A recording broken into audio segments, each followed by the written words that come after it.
নমস্কাৰ সকলোকে পুনৰবাৰ ষ্টাডি ড্ৰিভেন আসাম চেনেলটোলৈ স্বাগতম জনাইছো। যোৱা দুদিন ধৰি কিছু অসুবিধাৰ বাবে আমি কাৰেণ্ট এফেয়াৰ্ছৰ ডেইলি ভিডিঅ' আপলোড কৰিব পৰা নাছিলো। সেইবাবে আজি আমি 23 আৰু 24 তাৰিখৰ এই দুই দিনৰ কাৰেণ্ট এফেয়াৰ্ছ আমি আজি একেটা ভিডিঅ'তে ডিছকাছ কৰিম। এই কাৰেণ্ট এফেয়াৰ্ছখিনি আপোনালোকৰ APSC, ADRE, হেল্থ, টেট আদি সকলো ধৰণৰ আহিবলগীয়া পৰীক্ষাৰ কাৰণে খুবেই গুৰুত্বপূৰ্ণ হ'ব। এইখিনি কাৰেণ্ট এফেয়াৰ্ছ আমি 5 মিনিটৰ ভিতৰতে কভাৰ কৰিব ট্ৰাই কৰোঁ, যাতে এই খুব কম সময়ৰ ভিতৰতে আপোনালোকে দিনটোত ঘটি থকা সকলোবোৰ ঘটনা যাতে অৱগত হৈ থাকিব পাৰে। আজি আমি প্ৰথম নিউজটোলৈ আহিছো। IISc scientists develop synthetic antibody to neutralize deadly snake bite toxin। কি কৈছে ইয়াত? IISc অৰ্থাৎ ইণ্ডিয়ান ইনষ্টিটিউট অফ চায়েন্স। এই IISc সাইন্টিষ্টসকলে এটা সিনথেটিক এন্টিবডি ডেভেলপ কৰিছে। এই এন্টিবডিটোৱে কি কৰিব? স্নেক বাইটৰ পৰা ৰিলিজ হোৱা আমাৰ বডিত ভেনমখিনি, সেই ভেনমখিনি কি কৰিব? নিউট্ৰেলাইজ কৰিব। ইয়াতে কোব্ৰা, কিং কোব্ৰা, ক্ৰেট আৰু ব্লেক মাম্বা এইখিনি স্নেকে যদি মানুহক বাইট কৰে, তেনেহলে এই যোনটো এন্টিবডি ডেভেলপ কৰিছে, সেই এন্টিবডিটোৱে কি কৰিব? ইয়াৰে ভেনমটো নিউট্ৰেলাইজ কৰিব। ঠিক আছে। তাৰপিছত marathon runner Kelvin Kiptum passes away। বৰ্তমান ৱৰ্ল্ড ৰেংকিঙত 1 নম্বৰ থকা মাৰাথন ৰানাৰ কেলভিন কিপটাম, তেখেতৰ এটা কাৰ এক্সিডেণ্টত মৃত্যু ঘটিছে।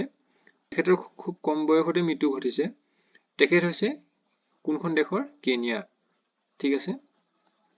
আপোনাক সুধিব পাৰে যে এই কেলভিন কিপটাম কোন খেলৰ লগত জড়িত বুলি পৰীক্ষাত সুধিব পাৰে।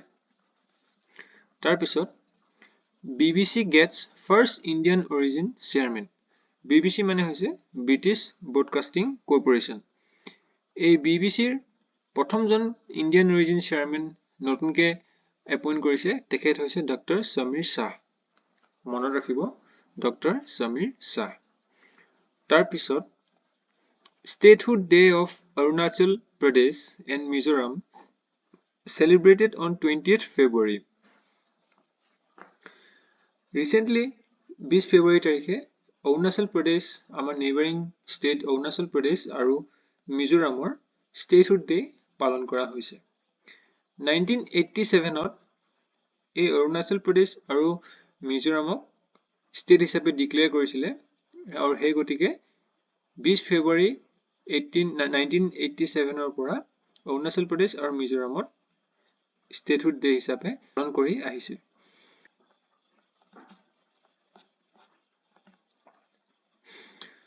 কোনটো এমেণ্ডমেণ্টত? 55th কনষ্টিটিউচনেল এমেণ্ডমেণ্টত অৰুণাচল আৰু মিজোৰামক ষ্টেট হিচাপে ডিক্লেয়াৰ কৰা হৈছিল। ঠিক আছে। তাৰপিছত নেক্সট নিউজটো হৈছে US receive first moon landing in 50 years। ঠিক আছে। 50 বছৰৰ মূৰত পুনৰ এবাৰ USA এটা কোম্পানীয়ে মুনলৈ স্পেচক্ৰাফ্ট পঠিয়াইছিলে, আৰু সেই কোম্পানীটোৰ নাম হৈছে ইনটুইটিভ মেচিন।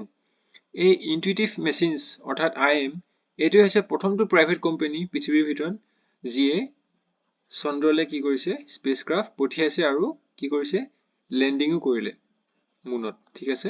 আৰু এই মিছনটো এই কোম্পানীটোৱে নাম দিছে অডিচিয়াছ। ঠিক আছে। মনত ৰাখিব, এইটো এক্সামত খুবেই গুৰুত্বপূৰ্ণ, এইটো এক্সামত আহিব পাৰে। তাৰপিছত নেক্সট আসামৰ ওপৰত এটা নিউজ আছে। Assam cabinet decided to repeal the Assam Muslim marriage and divorce registration act 1935।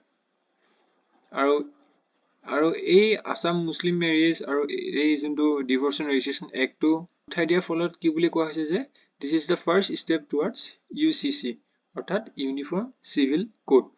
ঠিক আছে। ৰিচেণ্টলি কি কৰা হ'ল যে আমাৰ আসামত এই মুছলিম মেৰিজ আৰু ডিভোৰ্চ ৰেজিষ্ট্ৰেশ্যন এই এক্টটো কি কৰা হৈছে? এই এক্টটো ষ্টপ কৰি দিয়া হ'ল, অৰ্থাৎ উঠাই দিয়া হ'ল। তাৰ ফলত কি হ'ব?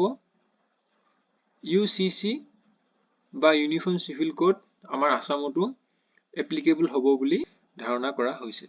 ৰিচেণ্টলি আমি পঢ়ি গৈছিলো যে আমাৰ ভাৰতৰ প্ৰথমখন ৰাজ্য য'ত ইউনিফৰ্ম চিভিল কোডটো এপ্লিকেবল কৰা হৈছিল আৰু সেইখন আছিলে মনত আছেনে আপোনালোকৰ উত্তৰাখণ্ড আছিল ঠিক আছে ইউনিফৰ্ম চিভিল কোডটো আৰ্টিকল 44 ত কি কৰা আছে মেনশন কৰা আছে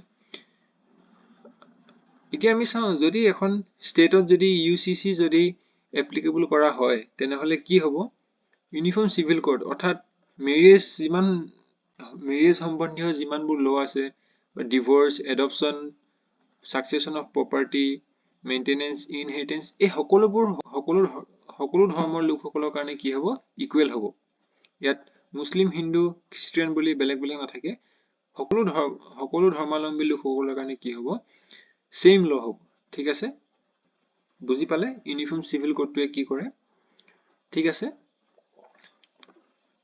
আজিলৈ ইমানখিনি আছিলে মই আশা কৰিছো আপোনালোকে ভিডিওটো ভাল পালে যদি ভাল পালে তেনেহলে এটা লাইক কৰিব আৰু ফিডবেকটো নিশ্চয় জনাব কমেন্ট সেকশনত আৰু লগৰ ফ্ৰেন্ড সাৰ্কেলত নিশ্চয় শেয়াৰ কৰিব যাতে সকলোৱে এই ভিডিওটোৰ পৰা উপকৃত হ'ব পাৰে ঠিক আছে তেন্তে পুনৰ এটা ভিডিওত নিশ্চয় লগ পাম থ্যাংক ইউ